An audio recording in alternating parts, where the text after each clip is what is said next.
Hi, James. Julie Ann, hi, how you doing? I'm very good. How are you? Doing very, very well, thank you. You're probably still stressed from this because I mean Diane's in a really tough spot. Seems like times two in this thing throughout the entire story. Yeah. So how much can you talk about the relationship between life care and memorial? So my character, Diane Robichaux, runs a long-term care facility that rents the seventh floor of Memorial Hospital from Tenet Healthcare, which is a massive health conglomerate. That fact seems very innocent, but as the days and our episodes wear on, it becomes dire. And it really comes at a cost, particularly for life care. And for me, particularly the life care side of the story really shows a massive failure in corporate medicine and something we really need to take a look at as a society. It really, really does, and it's just incredible to watch the whole thing unravel throughout the episodes of the series. I'm sure you've played some roles in your career, though, Julianne, that are pressure-packed situations. But how do you prepare for a role like this, especially when you know you're dealing with a true story here? Yeah, so we were all very, very committed to the story. This felt important to us, and coming out of the pandemic, coming at the tail end of lockdown, um, how wonderful to do something so important, but also how impactful.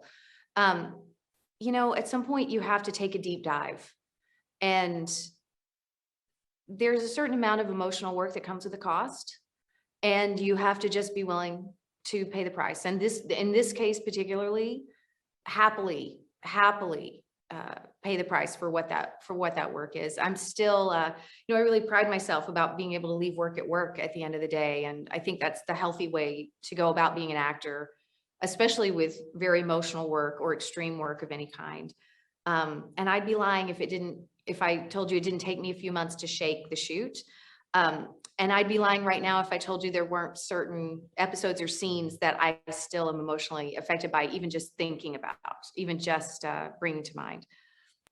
Yeah, I can only imagine what it was like being there on set. I can't help but wonder, though, Julianne, as you talk about that, how did taking this role kind of make you look at the crisis post Katrina in New Orleans differently than you had before? So I think we see very exciting parts of a disaster on the news, right?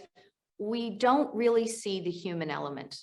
We very rarely see it from one person's point of view.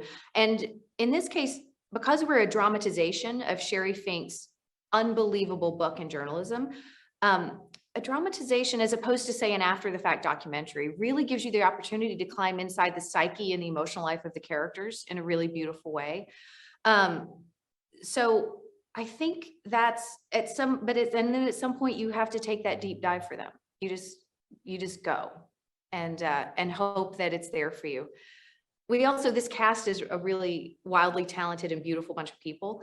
Um, and none of us ever wanted to let each other down in a scene. Quite frequently, Cherry Jones and I would text each other the night before a scene. I'd say, "I'm nervous about tomorrow, our stuff tomorrow. I really want to get it right." She's like, "I'm nervous too." And I'm like, "You can't be, you're Cherry Jones." And so we really wanted to live up to the moment, to the story, to John Ridley and Carlton Cuse's writing and directing, and to each other. And when you have that kind of incentive, you don't have a choice. You just go.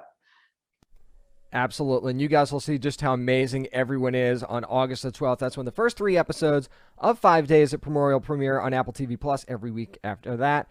And you'll just see what an amazing job that she does. It's Julie Ann Emery. Thank you so much for your time today. I appreciate it. Thank you so much for having me.